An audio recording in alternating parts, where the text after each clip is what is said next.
बिस्मिल्लाहिर्रहमानिर्रहीम। Nephrotic syndrome हम discuss करने लगे हैं हमारे पास। तो ये जो डिजीज होती है मोस्ट कॉमनली हमारे पास जो नेफ्रॉन का स्ट्रक्चर होता है ना, नेफ्रॉन को ये हमारे पास डैमेज करती है। और नेफ्रॉन में भी हमारे पास मोस्ट कॉमनली जो बोमेन कैप्सूल वाला एरिया होता है ना, ठीक है, ये जो बोमेन कैप्सूल वाला एरिया होगा ये आपके पास इस डिजीज में अफेक्ट होता है। ठीक है जी। इसके बाद नेक्स्ट पीसीटी और डिसेंडिंग लूप ऑफ एनले। तो यहाँ पे ये आपके पास बोमेन कैप्सूल, इसको फर्दर विजुलाइज करते हैं हमारे पास। तो मोस्ट कॉमनली अगर हम बोमेन कैप्सूल को देखें ना, तो हमारे पास यहाँ पे क्या होगा कि एफरंट आर्ट्रियोल, और एफरंट आर्ट्रियोल के बाद हमारे पास यहाँ पे बोमेन कैप्सूल के ल्यूमन में आके आपके पास फिर ये बन जाती है इफरंट आर्ट्रियोल, एफरंट और इफरंट। तो यहाँ पे आपके पास ये जो एक मैंने ये कैपलरी बनाई है हमारे पास, ये एक नहीं होती, ठीक हो गया, बल्कि यहाँ पे टफ्ट होता है। टफ्ट मतलब यहाँ पे गुच्छा होगा हमारे पास बहुत सी आपके पास कैपलरीज का, ठीक है। और ये जो कैपलरीज होती हैं जब हम इसको मैग्नीफाई करते हैं तो हमारे पास इस कैपलरीज के साथ जो जो स्ट्रक्चर लाई करते हैं वो हमारे पास यहाँ पे इस डायग्राम पे प्रेजेंट हैं। तो सबसे पहले क्या होगा कि हमारे पास ये जो कैपलरी थी वो उन्होंने बनाई हुई है। कैपलरी में अगर हम देखें तो कैपलरी में हमारे पास मोस्ट कॉमनली क्या होगा कि ये आपके पास जो सेल पड़े हुए हैं इसको हम कहेंगे एंडोथीलियल सेल, ठीक है। These are the endothelial cell. और इस एंडोथीलियल सेल के बाद हमारे पास कैपलरी का जो मार्जिन था वो हमारे पास यहाँ पे एंड हो गया, ठीक है जी। और इस कैपलरी के बाद हमारे पास नेक्स्ट क्या होता है कि बेसमेंट मेम्ब्रेन पड़ी होती है। ये जो आपके पास ब्लू कलर से उन्होंने मेंशन की हुई है, this is the basement membrane, ठीक है। और इस बेसमेंट मेम्ब्रेन की अगर हम बात करें तो ये बनी होती है मोस्ट कॉमनली कोलेजन 4, कोलेजन 4 से मिलके बनी होती है, ठीक हो गया। और दिस आपके पास ये जो बेसमेंट मेम्ब्रेन होती है ये आपके पास नेगेटिवली चार्ज होती है, ठीक है। नेगेटिवली चार्ज होती है। नेगेटिवली चार्ज क्यों होती है? क्योंकि हमारे पास हमारी बॉडी में जो प्रोटीन्स होती हैं, proteins are also negatively charge, तो ये प्रोटीन को रिपेल करती है, ठीक है, ताकि प्रोटीन्स जो हों वो इजीली फिल्टर ना हो सके। इसके बाद अगर हम देखें तो हमारे पास नेक्स्ट जो स्ट्रक्चर आता है वो हमारे पास क्या होता है, ये जो ग्रीन कलर का स्ट्रक्चर आपको नजर आ रहा है, दीज आर द पोडोसाइट्स, ठीक है। Podocytes food processes. तो ये हमारे पास ये तीनों बैरियर मिलके हमारे पास क्या बनाते हैं, फिल्ट्रेशन बैरियर का काम करते हैं, ये ठीक हो गया। तो फिल्ट्रेशन बैरियर का काम ये करेंगे कि हमारे पास ये स्पेसिफिक जो इलेक्ट्रोलाइट होंगे सिर्फ उनको पास होने देंगे। जैसे कि हम बात कर सकते हैं कि यहाँ से हमारे पास क्या होता है कि यहाँ से ग्लूकोज गुजरता है, उसके अलावा हम कह सकते हैं यहाँ से अमाइनो एसिड्स गुजरते हैं, ठीक है। उसके अलावा हमारे पास यहाँ से बाइकार्बोनेट्स पास होते हैं, ठीक है, वाटर पास होता है, इसके अलावा हमारे पास सोडियम पास होता है। तो ये आपके पास स्पेसिफिकली स्पेसिफिक इलेक्ट्रोलाइट को पास होने देती हैं। इसके अलावा अगर हमारे पास यहाँ पे रेड ब्लड सेल जो होंगे वो अगर आएंगे तो वो यहाँ से गुजर नहीं पाएंगे। यहाँ से क्यों नहीं गुजर पाते? क्योंकि सबसे पहले हमारे पास जो एंडोथीलियम होता है ना, कैपिलरी एंडोथीलियम, ठीक है, इसके दरमियान में ये जो छोटे छोटे से स्लिट्स नजर आ रहे हैं आपको, इनका आपके पास जो डायमीटर होता है वो आपके पास होता है 40 नैनोमीटर, ठीक है। 40 नैनोमीटर से जो छोटी चीज होगी लेस देन 40 नैनोमीटर वो यहां से गुजर पाएगी। अगर कोई भी आपके पास particle electrolyte more than 40 nanometre है तो वो यहां से इजीली पास नहीं हो पाएगा, ठीक है, क्योंकि स्पेस कम है। अगर यहां से वो गुजर गया तो हमारे पास कैपिलरी एंडोथीलियल के बाद अगर आप देखें तो हमारे पास बेसमेंट मेम्ब्रेन है। तो बेसमेंट मेम्ब्रेन के ऊपर हमारे पास क्या है कि नेगेटिवली चार्ज है, प्राण होता है नेगेटिवली चार्ज, ठीक है। वो क्या करता है कि वो नेगेटिवली चार्ज एनाइन को रिपेल करता है। तो मोस्ट कॉमनली जो इसकी रिपेल्शन होती है वो अगेंस्ट द एल्ब्यूमिन होती है। एल्ब्यूमिन प्रोटीन जो होती है हमारे पास, एल्ब्यूमिन, वो भी नेगेटिवली चार्ज होती है। तो मोस्ट कॉमनली ये उसको रिपेल करता है, ठीक है। एक स्पेसिफिक डिजीज होती है कि जिसमें ये नेगेटिव चार्ज होता है वो आपके पास खत्म हो जाता है, ठीक है। इस तरह से आपके पास डीजनरेशन होती है बेसमेंट मेम्ब्रेन की कि वो ये नेगेटिव चार्ज को रिटेन नहीं कर पाती, तो वो आपके पास पैथोलॉजिकल कंडीशन हो जाती है, ठीक हो गया। पहले हमने कहा कि पहला बैरियर हमारे पास क्या था कि 40 नैनोमीटर। 40 नैनोमीटर के बाद हमारे पास नेक्स्ट बैरियर क्या आ गया था, नेगेटिव चार्ज। तो नेगेटिव चार्ज नेगेटिव प्रोटीन्स को रिपेल करेगा। इसके बाद हमारे पास जो फूड प्रोसेसेस हैं जिसको हम बोलते हैं podocytes, these are the epithelium, ठीक है, इसको हम एपिथीलियम कहेंगे। हमारे पास जो कैपिलरी के सेल होंगे जो कैपिलरीज के अंदर होंगे उनको कहेंगे एंडोथीलियम, ठीक है जी। और फिर आपके पास दरमियान में आएगी बेसमेंट मेम्ब्रेन। अब यहाँ पे एक बात यह है कि हमारे पास जो एल्ब्यूमिन होती है ना उसका जो साइज होता है वो 3.5 नैनोमीटर होता है, ठीक है। तो ये हमारे पास 40 से कम है या ज्यादा है? तो ये 40 से कम है। अगर ये 40 से कम है तो ये तो इजीली पास हो सकती है, लेकिन एल्ब्यूमिन पास नहीं होती। Why? Because of the negative charge, कि इसके ऊपर भी नेगेटिव चार्ज होता है और बेसमेंट मेम्ब्रेन पे भी नेगेटिव चार्ज होता है, तो वो इसको रिपेल करता है, इस वजह से ये इजीली नहीं गुजर सकती, ठीक हो गया। तो ये एमसीक्यूज है, ये आपको पता होना चाहिए। ठीक है। अच्छा जी, आगे आगे हमारे पास पोडोसाइट्स एपिथेलियम। अब जो बात आपको पता होनी चाहिए वो ये होनी चाहिए कि हमारे पास यहाँ पे हम डिफरेंट, जब हम माइक्रोस्कोपिकली स्टडी करेंगे ना, माइक्रोस्कोपिकली जब हम बायोप्सी करते हैं तो बायोप्सी करने के बाद हमने क्या किया, हमने किडनी की बायोप्सी की और माइक्रोस्कोपिक लेवल के ऊपर हमने डिफरेंट इसका जो हमारे पास था टिश्यू कल्चर था उसको हमने देखा। ठीक है, तो जब कल्चर हम देखते हैं तो हमारे पास हम डिफरेंट टेक्निक पे देखते हैं, तो डिफरेंट टेक्निक पे जब देखते हैं तो डिफरेंट हमारे पास जो स्ट्रक्चर होंगे ना उनकी इन्वॉल्वमेंट होगी। ठीक है, मैं कहूंगा कि हमारे पास deposition immune complex basement membrane के ऊपर है। कभी हो सकता है कि आपके पास क्या होगा, एंडोथीलियम। तो जब हम एंडोथीलियम पे कहें तो आपके जहन में फौरी तौर पे ये बात आनी चाहिए कि अगर एंडोथीलियम का वर्ड यूज हुआ तो आपके पास कैपिलरी के अंदर कोई भी इंफ्लेमेशन हो रही है। अगर बेसमेंट मेम्ब्रेन है तो हमारे पास बेसमेंट मेम्ब्रेन के ऊपर, या कभी ऐसा होगा कि सब एपिथीलियम। तो अगर सब एपिथीलियम का मतलब होगा कि हमारे पास एपिथीलियम जो है एपिथीलियम के नीचे, ठीक हो गया। तो सब एपिथीलियम हमारे पास ये जो एपिथीलियम है इसको एपिथीलियम कहा गया, तो इसके नीचे यहां पे अगर कोई चीज डेपोजिट होगी तो वो आपके पास कहलाएगी सब एपिथीलियम डेपोजिशन। ठीक हो गया, तो ये भी डिफरेंट डिफरेंट हमारे पास यहाँ पे फाइंडिंग्स हमें देखने को मिलेंगी। इसके अलावा अगर हम नेक्स्ट बात करते हैं तो हमारे पास यहाँ पे जब हम बायोप्सी लेते हैं, टेस्ट करते हैं, तो हम माइक्रोस्कोपिकली 3 टेस्ट यूज करते हैं। एक हमारे पास होता है लाइट माइक्रोस्कोप, ठीक है, लाइट माइक्रोस्कोप। दूसरे नंबर पे हमारे पास होता है इम्यूनोफ्लोरिसेंस टेक्निक, और तीसरे नंबर पे हमारे पास होता है इलेक्ट्रॉन माइक्रोस्कोप। ठीक है, तो हमारे पास ये जो दोनों की दोनों टेक्निक है ना, हमारे पास इलेक्ट्रॉन माइक्रोस्कोप और लाइट माइक्रोस्कोप, ये तो हमारे पास हमें पता है माइक्रोस्कोप होते हैं। तो जब हम क्या करेंगे कि बायोप्सी के लिए जो हमने सैंपल लिया है वो उसके नीचे जब देखेंगे तो इजीली कंफर्म हो जाएगा। इम्यूनोफ्लोरिसेंस, व्हाट इज इम्यूनोफ्लोरिसेंस? इम्यूनोफ्लोरिसेंस हमारे पास ये इस तरह से हम फाइंड करते हैं कि हमारे पास कोई भी, अगर हमारे पास आईजीजी एंटीबॉडी थी तो आईजीजी एंटीबॉडी को क्या किया हमने, यहाँ पे हमारे पास एक हॉर्स है या शीप है या कोई भी चीज है, तो हमने उसमें इंजेक्ट करवा दिया।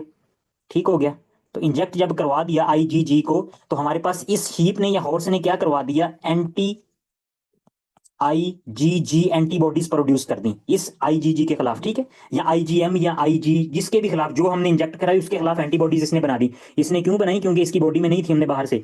तो जब हमारे पास ये एंटी आईजीजी है ना, तो हम क्या करेंगे कि अगर हमने चेक करना है कि हमारे पास बॉडी में कहीं इम्यूनोग्लोबुलिन्स तो नहीं डेपोजिट हुई किडनी में, तो हम पता क्या करते हैं, इसको रिकॉग्नाइज करने के लिए हम बाहर से जो ये हमने यूटिलाइज करवाई थी, बनाई थी ना हमने खुद, मैन्युफैक्चर की हुई थी, ये हम दे देते हैं। ठीक हो गया, तो ये आपके पास इसको जाके स्टक कर देती हैं, इसके ऊपर जाके अटैच हो जाती हैं। ठीक है, जब अटैच हो जाएंगी तो हम ये जो बाहर से देते हैं एंटी आईजीजी जो खुद हमने मैन्युफैक्चर की थी, उसकी टेल के ऊपर हम इम्यूनोफ्लोरिसेंस कोई भी मटेरियल ऐड कर देते हैं। तो जब इसकी आपके पास क्या होता है कि जाके ये स्टक हो जाती है, कोई भी इम्यूनोग्लोबुलिन अगर होगी तो आपके पास जो इसकी टेल के ऊपर इम्यूनोफ्लोरिसेंस मतलब कि कोई चमक वाला जो हमारे पास मटेरियल था वो हमने ऐड किया।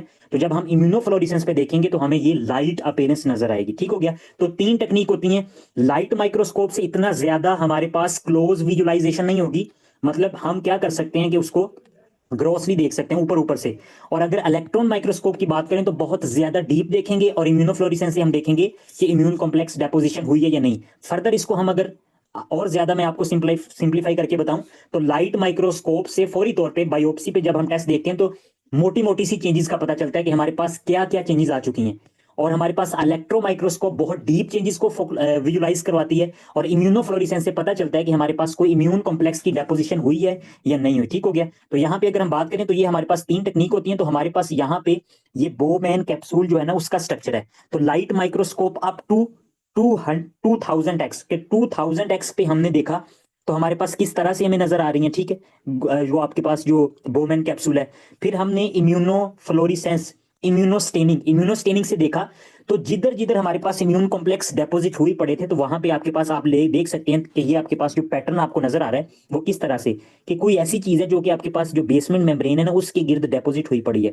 तो इम्यूनोफ्लोरिसेंस टेक्निक आपके पास जिधर जिधर से रोशन है, चमकदार है, तो इससे हमें पता चलता है। और इलेक्ट्रॉन माइक्रोस्कोप, ये देखें कि यहाँ पे हमारे पास क्या है, इस अगर डायग्राम को हम देखें तो हमारे पास ये जो स्ट्रक्चर है ना, दीज आर द एंडोथीलियम जो कि कैपिलरीज के अंदर थे। ठीक है, यहाँ पे ये नहीं मिसिंग है, फिर उसके बाद ये है। ठीक है, तो इसके बाद हमारे पास नेक्स्ट जो स्ट्रक्चर था, ये आपको जो नजर आ रही है, ये आपको जो लेयर थी जो मैंने ग्रीन से प्रेजेंट कर दी है, ये this is the glomerulus basement membrane. और इसके बाद हमारे पास these are the food processes, जिसको हम बोलते हैं पोडोसाइट्स, ठीक है। और पोडोसाइट्स को हम क्या कहते हैं, एपिथेलियम, ठीक हो गया। तो इलेक्ट्रॉन माइक्रोस्कोप के हम कुछ इस तरह से विजुलाइज कर सकते हैं इम्यूनोफ्लोरेसेंस पे, और हमारे पास लाइट माइक्रोस्कोप पे कुछ इस तरह से हमें पता चलता है, ठीक हो गया। जो बैरियर था, फिल्ट्रेशन बैरियर, उसकी भी हमें समझ आ गई। अब हम देख चलते हैं आगे और नेफ्रोटिक सिंड्रोम को डिस्कस करते हैं। अगर हम बात करें कि हमारे पास ये जो बैरियर है ना, हमारे पास फिल्ट्रेशन बैरियर, ये हमारे पास सिर्फ और सिर्फ क्या करता है कि कौन सी चीजों को रोकता है, ये आपके पास रिपेल करेगा, repel protein and the blood, protein and red blood cell को ये यहां से पास नहीं होने देता, ठीक हो गया। तो हमारे पास जब भी ये डैमेज होगा तो हमारे पास क्या होगी, प्रोटीन जो होगी वो फिल्टर होगी। तो प्रोटीन अगर फिल्टर होगी तो प्रोटीन यूरिया, प्रोटीन यूरिया के साथ पेशेंट प्रेजेंट करेगा। और अगर आपके पास रेड ब्लड सेल भी फिल्टर होना शुरू हो गए तो हीमाचूरिया, हीमाचूरिया, ठीक हो गया जी। यहां तक हमें बात क्लियर हो गई है। अब हम चलते हैं नेक्स्ट, तो नेक्स्ट नॉर्मल वैल्यूज देख लेते हैं हमारे पास। नॉर्मली अगर हम देखें तो नॉर्मल हमारे पास बिल्कुल भी जो रेड ब्लड सेल होते हैं ना, वो हमारे पास यूरिन में नहीं होते, ठीक है। ऐसा भी नहीं होता कि बिल्कुल नहीं होते, लेकिन अगर कोई पेशेंट जो है वो एक्सेस एक्सरसाइज कर रहा है बहुत ज्यादा, तो रेब्डोमायोलाइसिस हो रही है, तो सम हाउ रेब्डोमायोलाइसिस की कंडीशन में क्या होगा, rhabdomyolysis, breakdown of the muscles, तो इस कंडीशन में आपके पास आपको यूरिन में रेड ब्लड सेल मिल सकते हैं, ठीक हो गया। इसके अलावा हमारे पास सम हाउ ऐसा होता है कि कभी कभी रेड ब्लड सेल इक्का दुक्का, मतलब बहुत माइन्यूट वैल्यू में हो सकते हैं लेकिन नहीं होते, ठीक हो गया। Normal red blood cell in urine नहीं, ठीक है जी। फिर इसके बाद नॉर्मल प्रोटीन, तो नॉर्मल प्रोटीन की अगर हम बात करें तो नॉर्मल प्रोटीन हमारे पास 150 मिलीग्राम पर डे, कि अगर हम 20 आवर्स की बात करें तो विद इन 24 आवर्स तो नॉर्मल प्रोटीन जो यूरिन में आती है वो हमारे पास 150 मिलीग्राम पर डेसीलीटर आती है, ठीक हो गया। इससे ज्यादा नहीं आती, क्यों नहीं आती, क्योंकि हमारे पास क्या है, और ये भी जो आती है वो आपके पास उसका जो स्पेसिफिक नेम है, हॉर्स फॉल, हॉर्स टैम, आई थिंक सो, हॉर्स फॉल प्रोटीन, इस तरह का उसका नाम है, ठीक है, हॉर्स फॉल प्रोटीन। तो ये आपके पास फिल्टर होके आती है, बाकी कोई भी प्रोटीन जो होती है वो आपके पास नहीं आ पाती। अब हम बात करते हैं नेफ्रोटिक सिंड्रोम की, तो नेफ्रोटिक सिंड्रोम में मोस्ट कॉमनली क्या होगा, नेफ्रोटिक सिंड्रोम जो है उसका जो मेन डिफरेंस है नेफ्रिटिक सिंड्रोम से, नेफ्रिटिक सिंड्रोम जो होता है वो आपके पास इन्फ्लामेटरी कंडीशन होती है, और नेफ्रोटिक सिंड्रोम जो होता है वो नॉन इन्फ्लामेटरी कंडीशन होती है। हम इसको नॉन इन्फ्लामेटरी कंडीशन क्यों कह रहे हैं, कि हमारे पास यहाँ पे ये जो आपको नजर आ रही है ना, अगर तो आपके पास यहाँ पे ये जितना मैं एरिया मेंशन कर रहा हूँ यहाँ पे आपके पास डिफेक्ट है, ये जितना एरिया मैंने आपके पास मेंशन किया है, तो ये आपके पास अगर इन्वॉल्व होगा तो फिर आपके पास होगा नेफ्रोटिक सिंड्रोम, जो आज हम डिस्कस करने लगे हैं। तो ये नॉन इन्फ्लेमेटरी इस वजह से होता है क्योंकि हमारे पास इसको सेपरेट कर रहा है ब्लड कैपिलरीज से, हमारे पास कौन सी चीज है जो सेपरेट कर रही है, बेसमेंट मेम्ब्रेन। तो बेसमेंट मेम्ब्रेन अगर दरमियान में है, आपके पास कैपिलरीज अलग है, पोडोसाइट्स अलग है, अगर ये ब्लड के साथ इसका कनेक्शन नहीं है ना, पोडोसाइट्स बिल्कुल अलग है, तो आपके पास जो इम्यून सेल्स होते हैं बॉडी में, आपके पास वो ब्लड में होते हैं, most commonly white blood cell. तो अगर ये व्हाइट ब्लड सेल के साथ कनेक्शन नहीं है इसका, तो कोई भी अगर यहाँ पे आपके पास डैमेज होगा तो वो आपके पास नॉन इन्फ्लेमेटरी होगा, ठीक है। इम्यून सेल्स नहीं होते, इम्यून सेल्स इसमें इन्वॉल्व नहीं होते, ठीक है, क्योंकि ये ब्लड के साथ कोई भी इसका कनेक्शन नहीं होता। तो मोस्ट कॉमनली जब भी नेफ्रोटिक सिंड्रोम की हमने बात करनी है तो हमारे पास इसमें क्या होता है कि इसमें पोडोसाइट्स डैमेज हो जाते हैं, ठीक है, पोडोसाइट डैमेज होंगे, मोस्ट कॉमन बात है, ये मेन डिफरेंस है आपके पास नेफ्रिटिक सिंड्रोम से रिलेटेड। और उसमें आपके पास क्या होगा, ग्लोमेरुलस इन्फ्लेमेशन होती है, उसमें स्पेसिफिक इन्फ्लेमेशन होती है, लेकिन इसमें सिर्फ और सिर्फ पोडोसाइट सेल जो होते हैं वो आपके पास डैमेज होते हैं। तो जब पोडोसाइट सेल डैमेज होते हैं तो हमारे पास यहाँ पे ये आपके पास जो बैरियर होता है, फिल्ट्रेशन बैरियर, वो आपके पास लार्ज पार्टिकल्स को पास आउट नहीं होने देता, नहीं गुजरने देता। जब ये डैमेज हो जाएगा तो एक्सेसिवली हमारे पास क्या होगा, प्रोटीन यूरिया हो जाएगा, कि जो प्रोटीन्स होंगी वो मोस्ट कॉमनली यहां से फिल्टर होना शुरू हो जाएंगी। और नेफ्रोटिक सिंड्रोम में हमारे पास 3.5 ग्राम per day with in 24 hours 3.5 gram protein जो होती है वो आपके पास यूरिन में आना शुरू हो जाती है, ठीक हो गया, massive protein urea, massive protein urea, ठीक है, इतना ज्यादा आपके पास होगा। इसके अलावा हमारे पास प्रोटीन यूरिया तो हो गया, तो प्रोटीन यूरिया अगर हो गया तो इसके अलावा हमारे पास नेफ्रोटिक सिंड्रोम में जो कॉम्प्लिकेशन आती हैं उनको हम डिस्कस करते हैं कि क्या देखने को मिलेगा। सबसे पहले हमारे पास इसमें क्या होगा कि प्रोटीन यूरिया, प्रोटीन यूरिया, और प्रोटीन यूरिया अगर हो रहा है हमारे पास तो मोस्ट कॉमनली एल्ब्यूमिन प्रोटीन जो होती है ना, एल्ब्यूमिन प्रोटीन, वो आपके पास क्या होगी, एक्सक्रीट हो जाएगी बॉडी से, डिक्रीज एल्ब्यूमिन प्रोटीन। तो अगर एल्ब्यूमिन प्रोटीन डिक्रीज हो जाएगी तो हमारे पास ये मोस्ट कॉमनली रिस्पॉन्सिबल होती है for the oncotic pressure, oncotic pressure, ठीक है। और अगर आपके पास ये बॉडी से एक्सक्रीट हो रही है तो ऑनकोटिक प्रेशर आपके पास रिटेन नहीं रह पाएगा। जब ऑनकोटिक प्रेशर मेंटेन नहीं होगा तो जो फ्लूइड होगा वो आपके पास ब्लड वेसल से निकल के थर्ड स्पेसिस में जाके अकोमोलेट होना शुरू हो जाएगा, तो it can lead towards the oedema. तो इसी वजह से पेशेंट को क्या हो जाता है, एडिमा हो जाता है। ठीक हो गया, पहली बात, पहली कॉम्प्लिकेशन हमने देख ली। उसके अलावा हमारे पास नेक्स्ट कॉम्प्लिकेशन ये होती है कि जब प्रोटीन आपके पास बार बार बॉडी से निकल रही है तो नेक्स्ट जो प्रोटीन निकलती है वो आपके पास कौन सी होती है, उसको हम बोलते हैं एंटी थ्रोम्बन 3। Anti thrombin 3। तो एंटी थ्रोम्बिन 3 हमारे पास अगर नहीं होगी, ये कोआगुलेशन को रोकती है, ठीक है, एंटी कोआगुलेंट। अगर एंटी कोआगुलेंट है, अगर एंटी थ्रोम्बिन 3 आपके पास ज्यादा से ज्यादा बॉडी से निकल रही है, फिल्टर हो रही है, तो आपके पास बॉडी में हाइपर कोएगुलेबिलिटी हो जाएगी। हाइपर कोएगुलेबिलिटी, इसका क्या मतलब है कि बॉडी में थ्रोम्बोसिस हो जाएगी, बॉडी में ज्यादा से ज्यादा आपके पास क्लॉट बनना शुरू हो जाएंगे। एंटी थ्रोम्बिन 3 आपके पास एक्सक्रीट हो रही है यूरिन से। इस सारी कंडीशन के दौरान हमारे पास होता कुछ इस तरह से कि जो बॉडी में जो लीवर है, लीवर कहता है कि बॉडी में जो प्रोटीन का लेवल है ना वो डिक्रीज हो रहा है, ठीक है। तो लीवर आपके पास क्या करता है कि लीवर कहता है कि ज्यादा से ज्यादा प्रोटीन बनाना शुरू की जाए, कि प्रोटीन आपके पास बॉडी में कम हो रही है तो ज्यादा प्रोटीन में बनाऊं ताकि उसको कंपनसेट किया जाए। तो ऐसी कंडीशन में हमारे पास लिपिड पता क्या कर, सॉरी, लीवर क्या करता है, लिपोप्रोटीन बनाना शुरू कर देता है, लिपोप्रोटीन। ठीक हो गया, तो हाइपर कोलेस्ट्रोलीमिया हो जाएगा, हाइपर कोलेस्ट्रोलीमिया, ठीक है। और मोर देन 300 मिलीग्राम पर डेसीलीटर, ठीक है, इतना मिलता है हाइपर कोलेस्ट्रोलीमिया। ज्यादा से ज्यादा हमारे पास जो लिपिड्स होंगी, high high lipid profile body में मिलेगी, क्योंकि लीवर आपके पास लिपोप्रोटीन्स की फॉर्मेशन को ज्यादा कर देता है, ठीक है जी। ये मोस्ट कॉमन तीन आपके पास इसकी कॉम्प्लिकेशंस हैं। और अगर अडीमा है तो अडीमा की वजह से आपके पास क्या मिलेगा, आपको मोस्ट कॉमनली किधर मिलेगा, पेरी ऑर्बिटल, ऑर्बिटल आंखों के नीचे वाली जो जगह होती है ना वहां पे आपके पास मिलेगा, ठीक है। हाइपर कोएगुलेबिलिटी स्टेट है तो आपके पास क्या, बॉडी में क्लॉट फॉर्मेशन होगी, बहुत ज्यादा क्लॉट फॉर्मेशन होगी बार बार, ठीक है। उसके अलावा हाइपरलिपिडीमिया अगर है तो आपके पास जो पेशेंट का जो यूरिन होगा ना उसमें आपके पास फ्रोथी कास्ट मिलेंगे, फ्रोथी कास्ट, लिपिड्स कास्ट मिलेंगे, उनको बोलते हैं फ्रोथी कास्ट। ठीक हो गया, तो ये सारी कंडीशन देखने को मिलेगी। फर्दर हमारे पास नेक्स्ट हम बात कर लेते हैं कि अगर बॉडी से बाहर सारी प्रोटीन जाएंगी तो एक और है आपके पास इम्यूनोग्लोबुलिन्स, इम्यूनोग्लोबुलिन्स। तो इम्यूनोग्लोबुलिन्स भी अगर बॉडी से बाहर जाएंगी तो इम्यूनोग्लोबुलिन्स बॉडी की एंटीबॉडीज हैं, अगर ये जाएंगी तो बॉडी में क्या हो जाएगा, increase the risk of infection, कि बॉडी में इन्फेक्शन का जो रिस्क होगा वो बढ़ जाएगा, क्योंकि इम्यूनोग्लोबुलिन्स आईजीजी आईजीएम अगर ये बॉडी से बाहर जा रही हैं तो बॉडी में आपके पास इम्यूनिटी प्रोवाइड करती हैं, तो अगर बॉडी से निकल जाएंगी तो इन्फेक्शन का रिस्क जो होगा वो बढ़ जाएगा।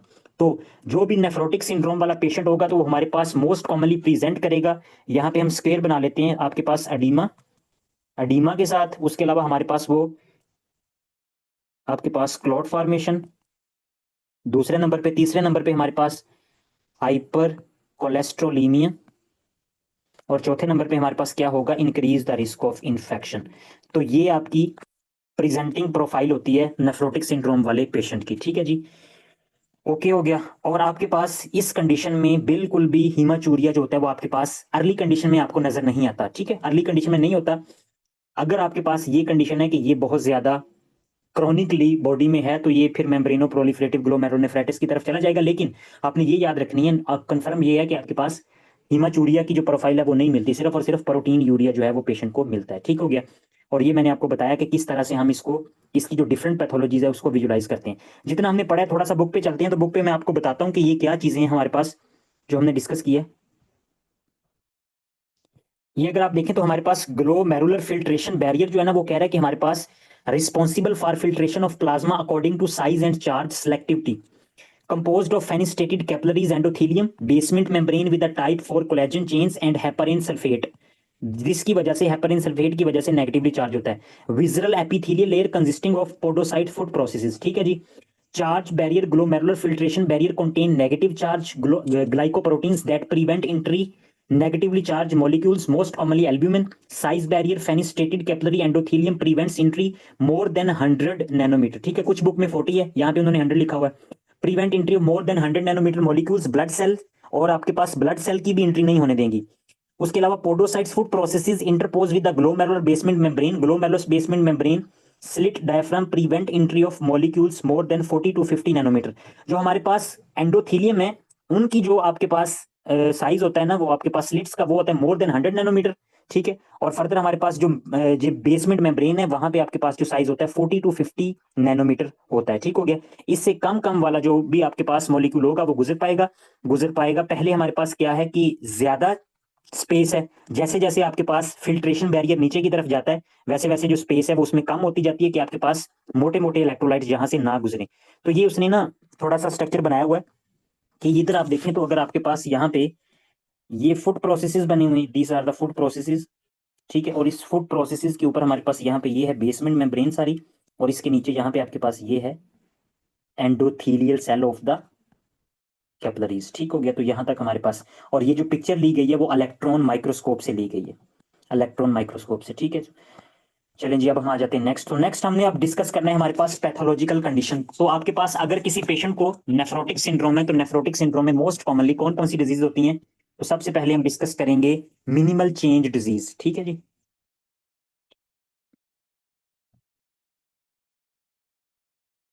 Minimal change disease,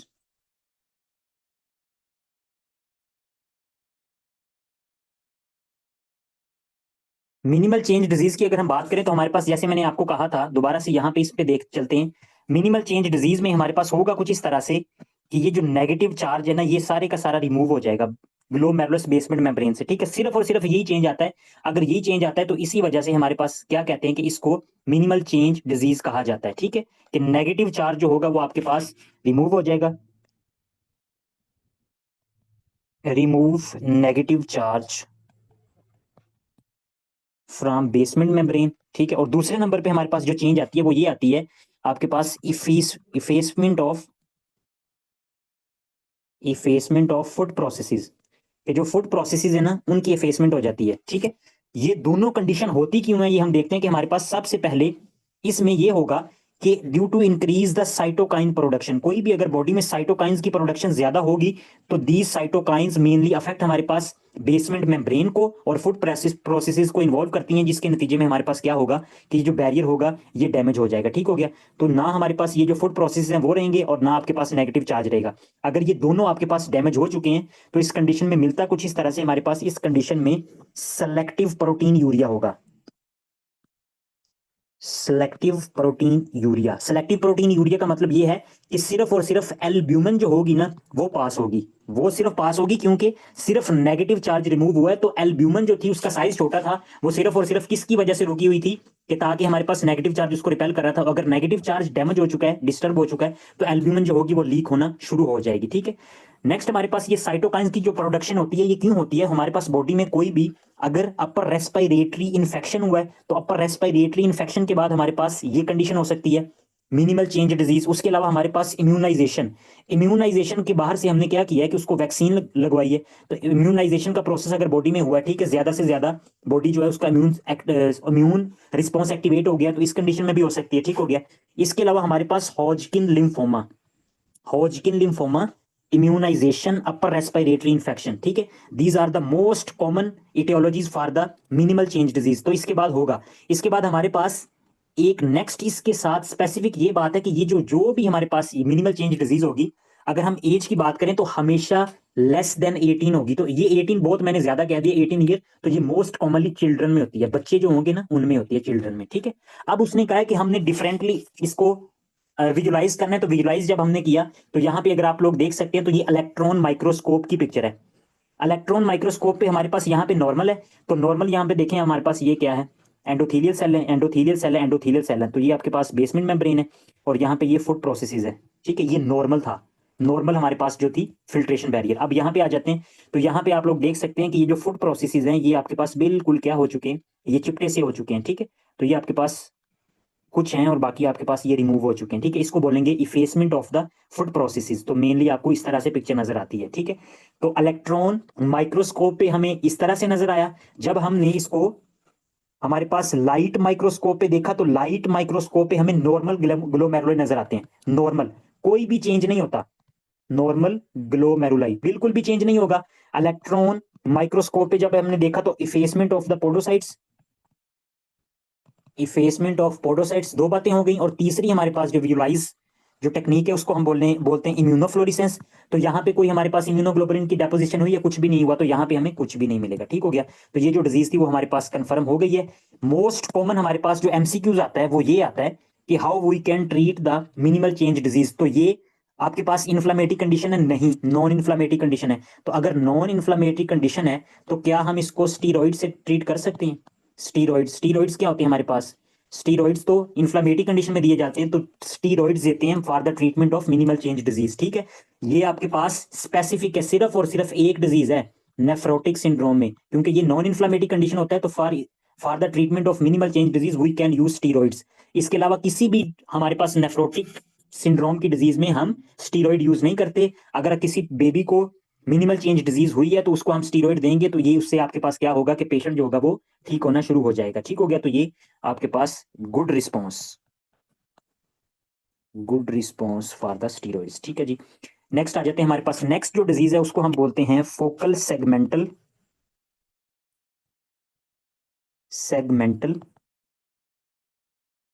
ग्लोमेरुलोसेक्लेरोसिस।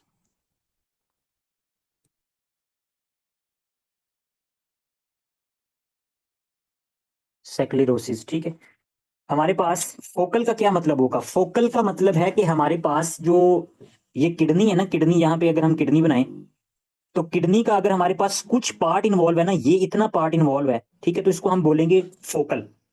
अगर ये किडनी सारी की सारी हमारे पास डैमेज हो तो फिर हम इसको कह देंगे डिफ्यूज। ठीक है, अगर पूरी किडनी डैमेज है तो डिफ्यूज। तो यहाँ पे फोकल है तो फोकल का मतलब है कि स्पेसिफिक एरिया जो है वो इन्वॉल्व है। सेगमेंटल का मतलब होगा कि सिर्फ एक सेगमेंट जो है वो इन्वॉल्व है। ठीक है, मतलब कि यहाँ पे मैं नेफ्रॉन बनाता हूं तो यहाँ पे पीसीटी है, descending loop of Henle, ascending loop of Henle, descending DCT, आपके पास डिस्टल कन्वोल्यूटेड ट्यूब्यूल और कलेक्टिंग ट्यूब्यूल। तो सेगमेंटल का मतलब होगा सिर्फ एक सेगमेंट जो है वो इन्वॉल्व है। ठीक है, ग्लोमेरुलर आपके पास, ग्लोमेरुलर से है ग्लोमेरुलस, और सेक्लेरोसिस आपके पास क्या होगा कि हार्डनिंग थिकनिंग को बोलते हैं। तो फोकल सेगमेंटल ग्लोमेरुलर है तो आपके पास कुछ कुछ आपके पास जो है ना स्पेसिफिक एरिया के जो ग्लोमेरुलाई होंगे वो इन्वॉल्व होंगे। ये इतना एरिया जो है ना ग्लोमेरुलाई का वो डैमेज है, क्योंकि मिलियंस होते हैं आपके पास, बहुत ज्यादा ग्लोमेरुलाई होते हैं आपके पास किडनी में। तो एक स्पेसिफिक एरिया के आपके पास ग्लोमेरुलाई इन्वॉल्व होंगे। सेगमेंटल तो उसका सिर्फ और सिर्फ बोमेन कैप्सूल वाला एरिया जो होगा वो इन्वॉल्व होगा और उसकी हार्डनिंग और थिकनिंग हुई होगी। ठीक हो गया। तो यहां तक बात होगी। नेक्स्ट हम बात करते हैं, यहाँ पे देखें आप लोग, तो एक ये हमें बोमेन कैप्सूल नजर आ रहा है और ये नजर आ रहा है। ठीक है, तो दोनों में फर्क कुछ इस तरह से है, ये सारे का सारा व्हाइट है, लेकिन यहाँ पे जब हमने देखा तो यहाँ पे हमारे पास कुछ इतना जो एरिया था वो हमें पिंकश नजर आया। ये एरिया जो था वो हमारे पास पिंकश नजर आया। ठीक है, तो इसका क्या मतलब है कि हमारे पास, इसका मतलब ये है कि ये फोकल है। फोकल एरिया, कुछ एरिया इन द ग्लोमेरुलस जो है वो आपके पास इन्वॉल्व है। अगर ये होता डिफ्यूज तो डिफ्यूज में आपके पास सारे का सारा इन्वॉल्व होता। फोकल सेगमेंटल हमारे पास क्या है कि सिर्फ और सिर्फ आपके पास बोमेन कैप्सूल के लेवल तक आपके पास जो किडनी है ना वो डैमेज है। बोमेन कैप्सूल से आगे पीसीटी, डिसेंडिंग, असेंडिंग कुछ भी इन्वॉल्व नहीं हो रहा। ठीक है, और ये आपके पास हार्ड और थिक हुआ पड़ा है। हार्ड और थिक होने की वजह क्या है कि due to the collagen deposition. ठीक है, कोलेजन की डेपोजिशन हो गई है। और ये जो आपके पास डिजीज होती है ना, इसको मोस्ट कॉमनली कहते हैं कि ये इडियोपैथिक है। प्राइमरी डिजीज ये इडियोपैथिक है। इडियोपैथिक है मतलब कोई भी आपके पास इसकी कंफर्म लॉजिकल कंडीशन नहीं है। लेकिन अगर हम सेकेंडरी की बात करें तो secondary due to HIV infection. ठीक है, इसके अलावा हमारे पास सिकल सेल डिजीज जो हमने पढ़ा था, एनीमिया। और फर्दर हमारे पास कोई पेशेंट जो है वो हीरोइन यूज करता है, हीरोइन यूज। और उसके अलावा हमारे पास कोई ओबीज है, ओबेसिटी। और इंटरफेरोन, आपके पास इंटरफेरोन हम कहाँ ट्रीट करते हैं? हम for the treatment of hepatitis, for the treatment of hepatitis HVB। ठीक है, सी हेपाटाइटिस की ट्रीटमेंट के लिए हम इंटरफेरोन्स जो है वो ड्रग्स जो यूज करते हैं। ठीक हो गया। तो ये मोस्ट कॉमन काजेज है फॉर द फोकल सेगमेंटल ग्लोमेरुलोसेक्लेरोसिस। अब इनकी कंडीशन में सेकेंडरी हमारे पास इडियोपैथिक तो पता नहीं, इनकी कंडीशन आपके पास इसमें होगा कुछ इस तरह से कि यहाँ पे आपके पास कोई भी बॉडी में इन्फ्लेमेटरी कंडीशन थी तो उसके नतीजे में आपके पास जो किडनी है ना, किडनी में कोलेजन डेपोजिशन हो जाएगा, हाइलेनोलाइसिस आपके पास ये पिंकिश मटेरियल होता है due to the deposition of the extra cellular material in the kidney and the collagen combination of the collagen and extra cellular matrix protein. और इसके नतीजे में, हाइलेनोलाइसिस के नतीजे में आपके पास होगा ये कि आपका जो ये जो स्ट्रक्चर होगा ना वो पिंक नजर आता है, हमेशा ये पिंकिश नजर आएगा। ठीक है, तो ये पिंक नजर आ रहा है, आप लोग देख सकते हैं। ठीक हो गया, अब यहां तक बात होगी। इसके बाद नेक्स्ट हम बात करते हैं कि हमें किस तरह से पता चला कि हमारे पास ये जो थी फोकल सेगमेंटल ग्लोमेरुलोसेक्लोरोसिस थी। एक तो कन्फर्म हमें पता है कौन कौन सी चीजें, अडीमा है, हाइपर कोलेस्ट्रोलीमिया है, उसके अलावा हमारे पास इसमें थ्रोम्बोसिस हो सकता है, ठीक है, फ्रोथी यूरिन आ रहा है, उसके अलावा हमारे पास इन्फेक्शन का रिस्क बढ़ा हुआ है, इसमें से कोई भी कॉमन सिम्टम आ सकती है। लेकिन हमने इसको डिफरेंशिएट करना था, अदर सिम्टम्स थे, अदर डिजीजेस थे। तो सबसे पहले हमने देखा कि हमारे पास जो इलेक्ट्रॉन माइक्रोस्कोप है, और उसके अलावा हमारे पास इम्यूनोफ्लोरिसेंस, और उसके अलावा लाइट माइक्रोस्कोप। तो इन सब पे हमें क्या नजर आता है? तो सबसे पहले हमने देख लिया, ये जो आपके पास पिक्चर आपको नजर आ रही है ना, ये इलेक्ट्रॉन माइक्रोस्कोप ग्रोसली हमने देखा। तो फौरी तौर पे जब हमने बायोप्सी जो था हमारे पास सैंपल, उसको जब इलेक्ट्रॉन माइक्रोस्कोप के नीचे देखा, तो हमें फोकल सेगमेंटल ग्लोमेरुलोसेक्लोरोसिस मिली। कुछ एरिया जो था ग्लोमेरुलस का वो पिंकिश पिंकिश नजर आया। HE stand for the responsible of the this pink colour, HE stain use करते हैं, ठीक है। नेक्स्ट हम बात कर लेते हैं इम्यूनोफ्लोरिसेंस। तो इम्यूनोफ्लोरिसेंस हमारे पास यहाँ पे नेगेटिव नजर आता है, नेगेटिव, ठीक है, कुछ भी नहीं। इस पे हमें क्या मिला? फोकल सेगमेंटल ग्लोमेरुलोसेक्लोरोसिस और इम्यूनोफ्लोरिसेंस नेगेटिव। लेकिन समहाउ हमारे पास कुछ कंडीशन में ऐसा होता है कि IgM और हमारे पास IgM C3 और C1, इनके अगेंस्ट हमारे पास क्या मिलता है? इम्यूनोफ्लोरिसेंस हमें मिलता है। जब हम इनके अगेंस्ट एंटीबॉडी डालेंगे, इम्यूनोफ्लोरिसेंस पे देखेंगे, तो हमें आपके पास ग्लिटरिंग थोड़ा स्ट्रक्चर जो होगा वो नजर आएगा, चमकदार। लाइट माइक्रोस्कोप, तो लाइट माइक्रोस्कोप पे जब हमने देखा, तो this is the big brother of the minimal change disease. तो इसमें भी effacement of the food processes मिलती है, ठीक है। तो लाइट माइक्रोस्कोप पे हमें क्या मिला कि effacement of the food process, जैसे उसमें हमने देखा था ना, यहाँ पे देख सकते हैं कि effacement of the food process है। तो सेम इसी तरह से फोकल सेगमेंटल ग्लोमेरुलोसेक्लोरोसिस में भी हमें इफेसमेंट ही मिलती है, लेकिन उससे कुछ ज्यादा मिलती है, ठीक हो गया। तो यही था। तो हमारे पास हमें मेन डिफरेंशियल पॉइंट क्या मिला कि ये आपके पास जो पिंकिश मटेरियल था वो हमें पता चला कि वो आपके पास इससे डिफरेंट मटेरियल है। और ये जो आपके पास फोकल सेगमेंटल ग्लोमेरुलोसेक्लोरोसिस की कंडीशन होती है ना, ये मोस्ट कॉमनली हमारे पास अफ्रीकन अमेरिकन में मिलती है, अफ्रीकन अमेरिकन में। और this is the condition that can lead towards the chronic kidney disease. और इसको हमारे पास जब ये आपके पास नॉन ट्रीटेबल है और ये किडनी को पूरी तरह टोटली तबाह कर देती है, क्रोनिक किडनी डिजीज में आपके पास क्या होगी? ये कन्वर्ट हो जाती है। फर्दर फॉर द ट्रीटमेंट, तो ट्रीटमेंट क्या करेंगे हम? क्या स्टीरॉइड यूज कर सकते हैं? नहीं, स्टीरॉइड से हमारे पास कोई भी इफेक्ट नहीं आएगा। सिर्फ और सिर्फ स्टीरॉइड होते हैं वो मिनिमल चेंज डिजीज में आपके पास अफेक्टिव होते हैं, ठीक हो गया जी। दो बातें हो गई हैं। नेक्स्ट आ जाते हैं हमारे पास। तो नेक्स्ट जो डिजीज है वो हमारे पास है membranous nephropathy. Membranous nephropathy, membranous nephropathy हमारे पास मेम्ब्रेनस से आप लोग देख सकते हैं। तो मेम्ब्रेनस का मतलब ये होगा कि इसमें thickness of the membrane, thickness of the glomerulus basement membrane.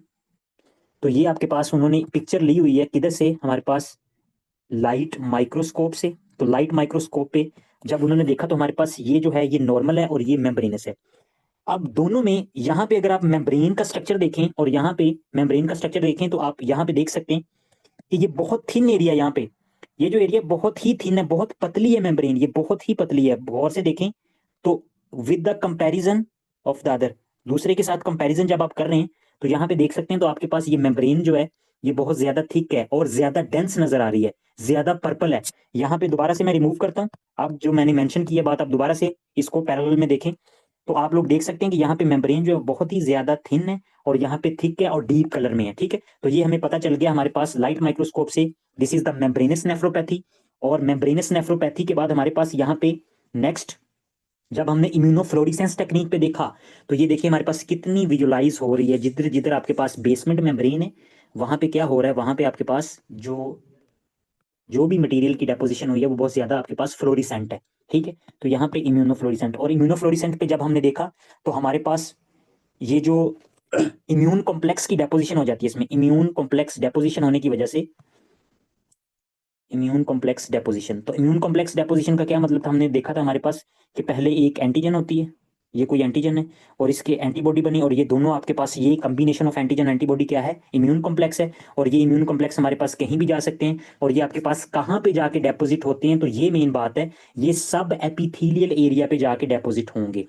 तो मैंने कहा था कि हमारे पास ये क्या है? ये एपिथेलियल सेल है, और इसके ऊपर अगर आपके पास और बेसमेंट मेम्ब्रेन के दरमियान में कोई चीज जाके डेपोजिट होगी, तो this is the sub epithelial area, sub epithelial area, ठीक है। तो सब एपिथेलियल एरिया पे हमारे पास ये इम्यून कॉम्प्लेक्स की डेपोजिशन हुई पड़ी है, इम्यून कॉम्प्लेक्स, ठीक है।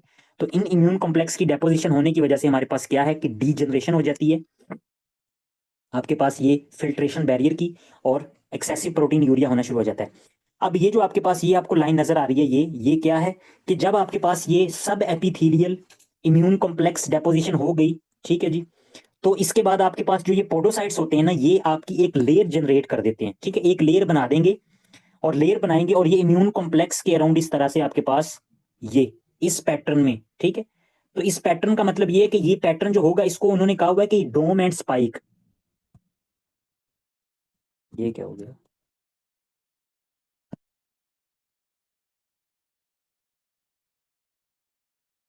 डोम एंड स्पाइक, हमारे पास डोम एंड स्पाइक का मतलब क्या है कि डोम एंड स्पाइक, आपके पास ये जो एरिया है ना इसको बोलेंगे डोम, डोम शेप है, और ये आपके पास जो है ये स्पाइक है। तो डोम एंड स्पाइक शेप एक लेयर बना दी हमारे पास किसने, सब सॉरी जो हमारे फूड फूड प्रोसेसेस हैं एपिथेलियल सेल। तो जब हमने इसको इलेक्ट्रॉन माइक्रोस्कोप पे विजुलाइज किया तो हमें डोम एंड स्पाइक अपीयरेंस मिलती है। अब हम चलते हैं इलेक्ट्रॉन माइक्रोस्कोप पे, तो यहाँ पे अगर आप लोग देख सकते हैं, तो मैं थोड़ा सा आपको ऐड करता हूँ इसमें। ऐड करने का मतलब ये है कि थोड़ा सा बताऊंगा आपको, ये these are the epithelial endothelial, these are the endothelial cells, endothelial cells, ठीक है, ये सारे एंडोथेलियल सेल हैं। और एंडोथेलियल सेल के बाद हमारे पास ये जो एरिया था, ये सारा आपके पास था बेसमेंट मेम्ब्रेन का, बेसमेंट मेम्ब्रेन का। और इसके दरमियान आपके पास ये देखें, ये इम्यून कॉम्प्लेक्स था, ये इम्यून कॉम्प्लेक्स है। और इम्यून कॉम्प्लेक्स के दरमियान आपके पास फूड प्रोसेसेस ने क्या किया कि ये इस तरह से लेयर बना दी, ये फिर ये फिर ये फिर इस तरह से, फिर इस तरह। तो ये डोम एंड स्पाइक अपीयरेंस आपको नजर आ रही है, तो इस वजह से इसको कहा जाता है। और ये मोस्ट हाई यील्ड है, ये एमसीक्यूज अक्सर पूछा जाता है एनआरई में, यूएसएमएलई में, प्लैब में। आपके पास डोम एंड स्पाइक अपीयरेंस हमें हिस्टोलॉजिकली पिक्चर जब हमने इलेक्ट्रॉन माइक्रोस्कोप पे देखा तो किसमें नजर आती है हमारे पास, membranous glo sorry membranous nephropathy में, ठीक है। तो ये मोस्ट कॉमन, ये आपके पास जो है ना, जो चीजें याद करने वाली है ना, जो हमें अक्सर कंफ्यूज करती हैं कि ये क्या बातें हैं, हमें समझ नहीं आती, तो मेन यही है। बाकी तो रट्टा है वो हम अभी बता देते हैं आपको क्या चीजें हैं, कि आपके पास ये जो कंडीशन होगी, ये ना इसमें आपके पास एब्सेंस सेलुलैरिटी, एक ये भी बात आपके पास अहम है, एब्सेंस सेलुलैरिटी। एब्सेंस सेलुलैरिटी का मतलब ये है कि अगर हमारे पास यहाँ पे बहुत ज्यादा सेल की प्रोलिफरेशन होती तो ये नेफ्रोटिक ना होता, फिर ये नेफ्रिटिक हो जाता, कि इन्फ्लामेशन होती, कि यहाँ पे हमारे पास व्हाइट ब्लड सेल जो थे वह वो आ जाते, हमारे पास न्यूट्रोफिल्स आ जाते, तो वो सारी अगर आ जाते यहाँ पे तो फिर हम इसको कहते कि हमारे पास सेलुलर प्रोलिफरेशन नहीं होती, एब्सेंस सेलुलरिटी होती है, सिर्फ इम्यून कॉम्प्लेक्स की डेपोजिशन होती है, ठीक हो गया। और इसके अलावा हमारे पास जो बैरियर होता है उसकी डिस्ट्रक्शन हो जाती है, और फर्दर हमारे पास जो ये पोडोसाइट्स हैं वो लेयर बनाते हैं जो कि डोम एंड स्पाइक अपीयरेंस की नजर आती है। तो इलेक्ट्रॉन माइक्रोस्कोप पे जब, सॉरी लाइट माइक्रोस्कोप पे जब हमने देखा तो हमारे पास हमें क्या नजर आया, डिफ्यूज कैपिलरी, ठीक है, और हमारे पास ग्लोमेरुलस बेसमेंट मेम्ब्रेन थिकनेस नजर आई। इम्यूनोफ्लोरेसेंस पे हमें क्या नजर आया, हमारे पास ग्रेनुलर, ठीक है, ग्रेनुलर नजर आई, ये ग्रेनुलर अपीयरेंस उसको कह रहा है, this is the granular appearance due to the immune complex deposition. और लाइट माइक्रोस्कोप पे हमें क्या नजर आया, spike and dome appearance of the sub epithelial area, sub epithelial deposition की वजह से। हमारे पास इसकी मोस्ट कॉमन कंडीशन जो है वो ये है कि इसमें होता क्या है कि आपके पास जो फास्फोलाइपेज ए टू होता है ना, फास्फोलाइपेज ए टू रिसेप्टर, इसके खिलाफ एंटीबॉडीज बन जाती हैं, ठीक हो गया। और ये जो एंटीबॉडीज होंगी फास्फोलाइपेज ए टू, ये आपके पास क्या होंगी कि इम्यून कॉम्प्लेक्स बनेगा और ये जाके वहां पे आपके पास डेपोजिट हो जाती हैं। इसके अलावा हमारे पास इसके रिलेटेड एक निमोनिक है, वो ये है कि हमारे पास ट्यूमर, हेपाटाइटिस, और फर्दर हमारे पास रिमटाइड आर्थराइटिस, रिमटाइड आर्थराइटिस, ठीक है। ट्यूमर की अगर हम बात करें, कोई भी सोलर ट्यूमर होगा, कोलोन कैंसर हो सकता है हमारे पास, ठीक है, कोई भी सोलर ट्यूमर जो होता है वो, हेपाटाइटिस, HBV, और उसके अलावा HVC, हमारे पास जो हेपाटाइटिस सी और बी वायरस होता है इसकी वजह से हो सकता है। रिमेटाइड आर्थराइटिस की वजह से नहीं होता, बल्कि उसकी ट्रीटमेंट के लिए जो हम ड्रग यूज करते हैं मोस्ट कॉमनली हमारे पास एनसेड्स, एनसेड्स की वजह से, उसके अलावा हमारे पास पेंसिलामाइन, पेंसिलामाइन एंड गोल्ड उन्होंने लिखा हुआ है, ठीक है, गोल्ड। तो these are the drug for the treatment of rheumatoid arthritis, hepatitis, tumour. और फर्दर हमारे पास जो है इन्फेक्शन में अगर हम बात करें तो सिफिलिस भी मोस्ट कॉमन है, उसकी वजह से भी हो सकता है। तो ये जो माइनर माइनर चीजें होती है ना, इनका ज्यादा पूछ लेते हैं वो कभी कभी, कि सिफिलिस आपके पास कौन सी करवाता है, तो मेम्ब्रेनस नेफ्रोपैथी।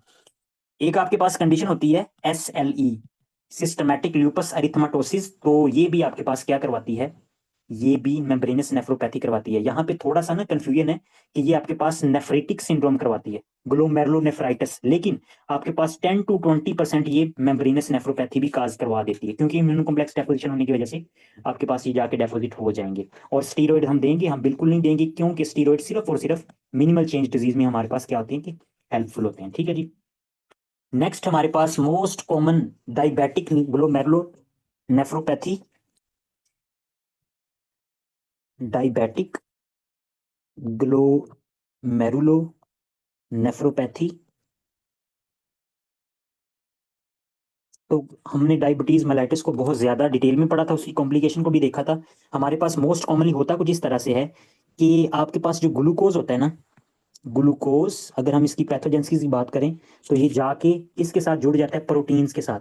ठीक है, ग्लूकोज और प्रोटीन्स जब आपस में मिलते हैं तो नॉन इंजाइमेटिक ग्लाइसेशन, कि आपके पास यहाँ पे कोई भी इंजाइम यूज नहीं होगा, नॉन इंजाइमेटिक ग्लाइकोलाइसेशन, ग्लाइसेशन। ठीक है, तो कोई इंजाइम यूज नहीं हुआ, ये दोनों आपस में मिले तो नेक्स्ट हमारे पास क्या बना देते हैं, एडवांस्ड, ठीक है जी, ग्लाइको हमारे पास ये glycosylation and products, advanced glycosylation and products ये बना देते हैं, एज से इसको कहा जाता है, एडवांस्ड ग्लाइकोसाइलेशन एंड प्रोडक्ट्स। ठीक है, तो अब ये आपके पास जब बन गई, ड्यू टू ग्लूकोज एक्सेस में था, प्रोटीन से मिला और ये प्रोडक्ट बन गई। अब ये जो प्रोडक्ट है इनका क्या काम है, हमारे पास ये क्या करेंगी, इफरेंट आर्टियोल्स पे भी जाके हमारे पास डेपोजिट होगी, इनकी बेसमेंट मेम्ब्रेन पे भी जाके ये डेपोजिट होंगी और इफरेंट आर्टियोल पे भी डेपोजिट होंगी।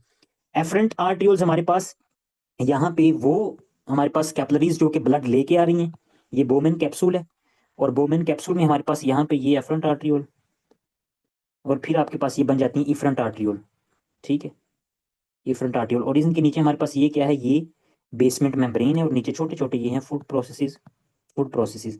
तो उसने क्या कहा कि ये जो एज बनी है, एडवांस्ड ग्लाइकोसाइलेशन एंड प्रोडक्ट्स, ये यहाँ पे भी डिपॉजिट होंगी, यहाँ पे भी डिपॉजिट होंगी, इसको दूसरे कलर से डिपॉजिट करवाते हैं, ब्लू से करवा देते हैं, यहाँ पे भी, यहाँ पे भी, और इसके अलावा यहाँ पे भी हमारे पास डेपोजिट होंगी। तो अगर एफरेंट पे हमारे पास डेपोजिट होंगी तो हमारे पास क्या होगा, रीनल प्लाज्मा फ्लो जो होगा वो डिक्रीज हो जाएगा, कम ब्लड जाएगा आगे, तो क्या होगा, इस्कीमिया, पहली चीज किडनी को डैमेज कर रही है। अगर इफरेंट को जाके आपके पास यहाँ पे डेपोजिट हो गई तो इसकी वजह से हमारे पास क्या होगा कि यहाँ से ब्लड आगे नहीं जाएगा, तो आपके पास बोमेन कैप्सूल के अंदर हाइड्रोस्टेटिक प्रेशर जो होगा वो इंक्रीज हो जाएगा। अगर हाइड्रोस्टेटिक प्रेशर इंक्रीज हो जाएगा, जो जीएफआर जो होगा वो इंक्रीज हो जाता है, और जीएफआर इंक्रीज होना, लेकिन ये आपके पास डेंजरस होता है। डेंजरस क्यों होता है, क्योंकि जब ये बेसमेंट मेम्ब्रेन पे आके डेपोजिट हुई तो बेसमेंट मेम्ब्रेन को डैमेज करेंगी, तो यहां से फिल्ट्रेशन बैरियर डैमेज होगा, तो ज्यादा से ज्यादा जो प्रोटीन होंगी वो यूरिन में आना शुरू हो जाएंगी, और ऊपर से जीएफआर भी बढ़ा दी, इधर से रेस भी दे दी है, तो आपके पास एक्सेसिव प्रोटीन यूरिया जो होता है वो आपको होना शुरू हो जाता है। ठीक हो गया, तो यहाँ पे देख लेते हैं, हमारे पास ग्लोमेरुलोस्क्लेरोसिस होगी, रीनल फेलियर हमारे पास वो कह रहा है कि बेसमेंट मेम्ब्रेन पे जब थिक होगी ना, तो जो हमारी बेसमेंट मेम्ब्रेन है वो थिक हो जाएगी, हार्ड हो जाएगी, एफरेंट पे रीनल प्लाज्मा फ्लो कम हो रहा है, रीनल ब्लड फ्लो, और हाइपर फिल्ट्रेशन हो रही है हमारे पास इफरेंट की वजह से।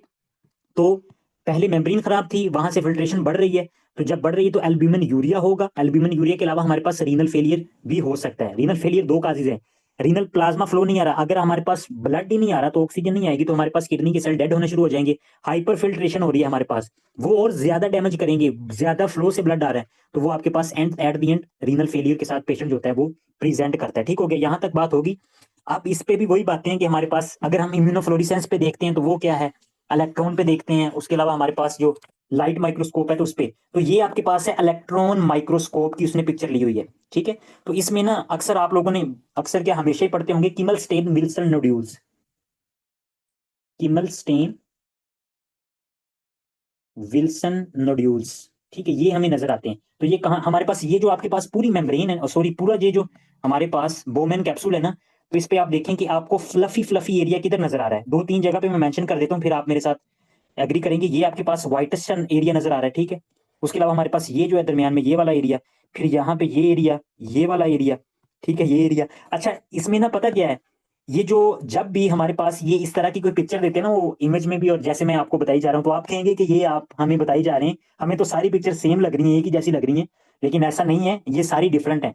हमारे पास ये देखें, ये जो है आपको स्ट्रक्चर नजर आ रहा है ना व्हाइटिश सा, इसको हम बोलेंगे किमल स्टेन विल्सन नोड्यूल्स। ठीक है, ये आपके पास बने हुए हैं, deposition of the advanced glycosylation and products की वजह से हो जाएगा ये इलेक्ट्रॉन माइक्रोस्कोप पे। इम्यूनोफ्लोरेसेंस पे जब हम देखते हैं तो हमें कुछ भी नजर नहीं आता मोस्ट कॉमनली, लेकिन हमारे पास जो सॉरी ये इलेक्ट्रॉन माइक्रोस्कोप पे नहीं होती हमारे पास, ये हमें मिलता है लाइट लाइट माइक्रोस्कोप पे हमें ये फाइंडिंग मिलती है, लाइट माइक्रोस्कोप पे।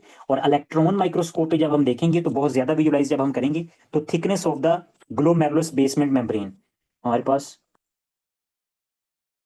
Thickness of the glomerulus basement membrane, ठीक है, वो हमें मिलेगी इस पे। तो ये इस तरह से हमारे पास इसकी कुछ फाइंडिंग होती है। यहाँ पे इसमें क्या वो क्वेश्चन क्या पूछता है, क्वेश्चन ये पूछेगा कि दो एमसीक्यूज हैं इसके रिलेटेड कि हमारे पास कौन सी ऐसी डिजीज है जो कि इफरेंट आर्ट्रियोल को अफेक्ट करती है, इफरेंट आर्ट्रियोल, ठीक है। तो ये आपके पास डायबिटिक नेफ्रोपैथी में इफरेंट आर्ट्रियोल जो होती है वो मोस्ट कॉमनली ज्यादा इफेक्टिव होती हैं, ठीक है, जिसकी वजह से आपके पास ये ज्यादा से ज्यादा बढ़ जाएगा। और फॉर द ट्रीटमेंट ऑफ हमारे पास diabetic nephropathy we can use ACE inhibitors. ACE inhibitors ये एमसीक्यूज बहुत ज्यादा आता है। एस इनहिबिटर्स हम इस वजह से यूज करते हैं क्योंकि हमारे पास ये इफरेंट आर्ट्रियोल की डायलेशन करवा देते हैं और ये जीएफआर को कम कर देते हैं, ठीक हो गया। तो ये मेन रीजन है। तो first line of treatment for the diabetic nephropathy we can use ACE inhibitors, ARBs भी यूज कर सकते हैं, ठीक हो गया। तो ये दोनों हमारे पास थी मोस्ट कॉमन इसकी जो एमसीक्यूज थे, मैंने आपके साथ डिस्कस कर ली है। बाकी जो कंडीशन है वो वही है, आपको बुक से हम रीड कर लेते हैं। आखिरी कंडीशन है हमारे पास एमलाइडोसिस।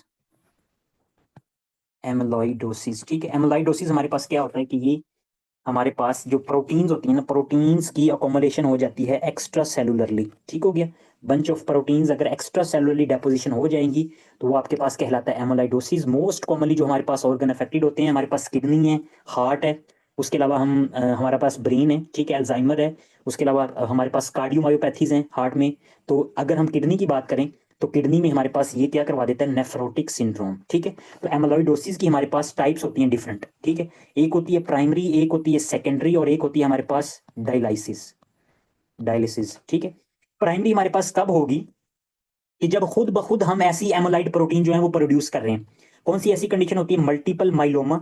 मल्टीपल माइलोमा में हमारे पास प्लाज्मा सेल जो होते हैं क्लॉक शेप वो क्या होते हैं, उनकी प्रोलिफरेशन हो जाती है और उन्होंने आगे क्या बनाना होता है, इम्यूनोग्लोबुलिन्स। और आपके पास जब प्लाज्मा सेल होंगे, ज्यादा इम्यूनोग्लोबुलिन बनेगी तो आपके पास लाइट चेन जो है ना उनकी बहुत ज्यादा प्रोलिफरेशन होना शुरू हो जाती है। तो आपके पास प्राइमरी एमोलाइडोसिस मोस्ट कॉमनली क्या बनेगा, ए एल एमोलाइडोसिस, एल से लाइट चेन, ए एल एमोलाइडोसिस, ठीक है। अगर हम सेकेंडरी की बात करें तो सेकेंडरी हमारे पास यहाँ पे मैं एग्जांपल देता हूँ। ये हमारे पास क्या ब्लड वेसल्स हैं, तो हमने कहा कि पेशेंट को एसएलई है तो एसएलई में हमारे पास रेड ब्लड सेल के खिलाफ क्या किया कि एंटीबॉडी बना दी।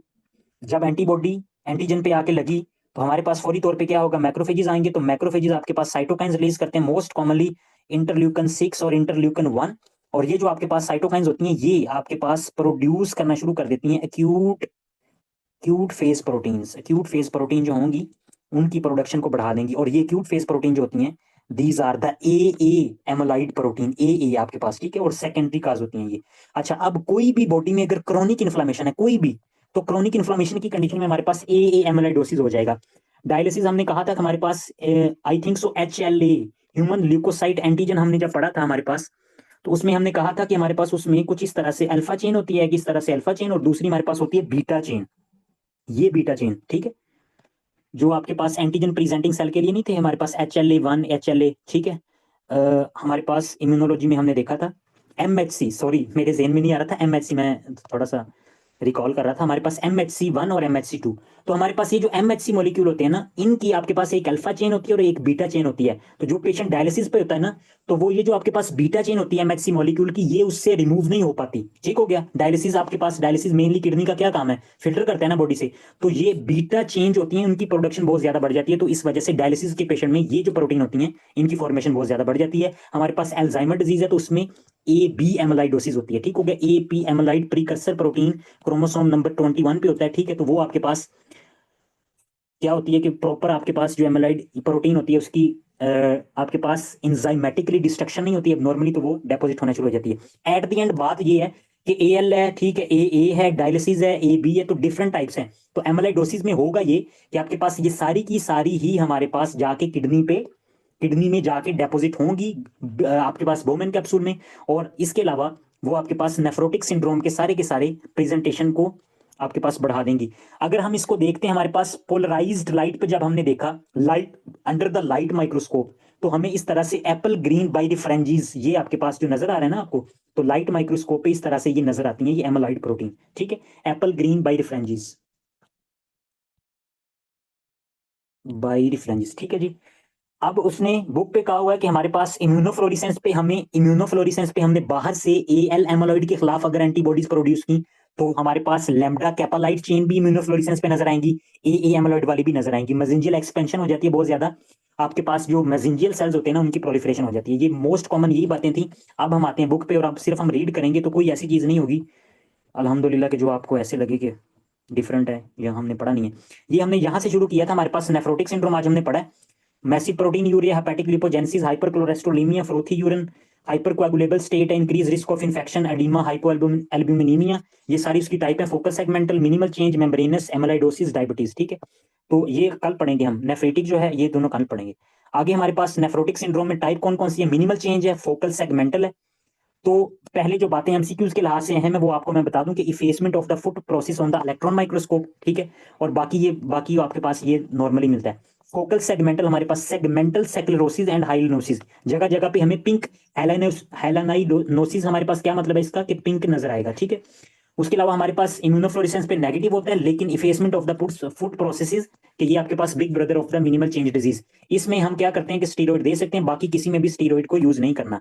और डायबिटिक नेफ्रोपैथी में हमने क्या यूज करना है, एस इनहिबिटर एंड अर्ब्स, ताकि इफरेंट आर्टियोल्स जो हैं उनकी डायलेशन हो जाएगी। काइमल विल्सन आपके पास किमल स्टेन विल्सन नोड्यूल्स मिलते हैं। एमाइलोइडोसिस पे देख लें, हमारे पास ये क्या है कि एएल होती है, ए है प्रोलॉन्ग डायलिसिस, वो सारी बातें मैंने आपको बता दी। Congo red stains show apple green birefringence, ठीक है जी। ए एमाइलोइडोसिस भी मिलेगा, ए भी मिलेगा। एएल आपके पास मल्टीपल माइलोमा, क्रोनिक इन्फ्लेमेशन, और मोस्ट कॉमनली रुमेटाइड आर्थराइटिस का पूछते हैं वो। अगर एक पेशेंट को रुमेटाइड आर्थराइटिस हो चुका है तो ये क्रोनिक इन्फ्लेमेशन वाली कंडीशन है। तो क्रोनिक इन्फ्लेमेशन वाली कंडीशन जो भी होगी, तो सोचना नहीं है कि आपके पास अगर किडनी की वही सिम्टम्स आ रहे हैं सारे, कि उसको इन्फेक्शन हो रहा है, एडीमा हो रहा है, उसके क्लॉट्स बन रहे हैं, तो ये सारी कंडीशन है, हाइपरक्लोरेस्टोलेमिया और फ्रोथी यूरिन। तो साथ वो कहेगा कि पेशेंट जो है वो रिमेटाइड आर्थराइटिस का है, तो पेशेंट को क्या है, तो आप कहेंगे ए एमाइलोइडोसिस, क्योंकि क्रोनिक इन्फ्लेमेशन में हमेशा ए एमाइलोइडोसिस होती है, ठीक है। बाकी मेम्ब्रेनस नेफ्रोपैथी में हमारे पास ये spike and dome appearance, sub epithelial deposition, granular due to immune complex deposition, ठीक हो गया, जो मैंने बताई थी आपको ग्रेनुलर कैसे इम्यूनोफ्लोरेसेंस में मिलते हैं। बाकी diffuse capillary glomerulus basement thickness, ठीक है। और I think so glomerulus hypertrophy scarring glomerulosclerosis, बाकी कोई ऐसी बात नहीं है। अब यहाँ पे ये देखें, कोई इसको दोबारा से देखते हैं कि हमारे पास ये जो एरिया हमारे पास यहाँ पे ये इफेसमेंट हो चुकी है फूड प्रोसेसेस की, ठीक है। ये इलेक्ट्रॉन माइक्रोस्कोप की पिक्चर है, और ये यहाँ पे हमारे पास इफेसमेंट हो चुकी है फूड प्रोसेसेस की, ठीक हो गया। ये जो आपके पास पिक्चर आपको नजर आ रही है, तो ये जितना दरमियान वाला एरिया ये ज्यादा पिंक है, ये ज्यादा पिंक नजर आ रहा होगा आपको बाकियों से रिलेटेड, तो ये है फोकल सेगमेंटल ग्लोमेरुलोसेक्लोसिस। यहाँ पे अगर आ जाए तो हमारे पास जो बेसमेंट मेम्ब्रेन है वो मोटी हुई है, ज्यादा पर्पल हुई है, तो हमारे पास मेम्ब्रेनस नेफ्रोपैथी। और यहाँ पे आपके पास ये जो मैंने कहा था कि एक वैक्यूल टाइप आपको लार्ज लार्ज एरिया नजर आएगा, तो these are the Kimmelstiel Wilson nodules due to the glomerulonephropathy, ठीक है जी। ये था आज का हमारा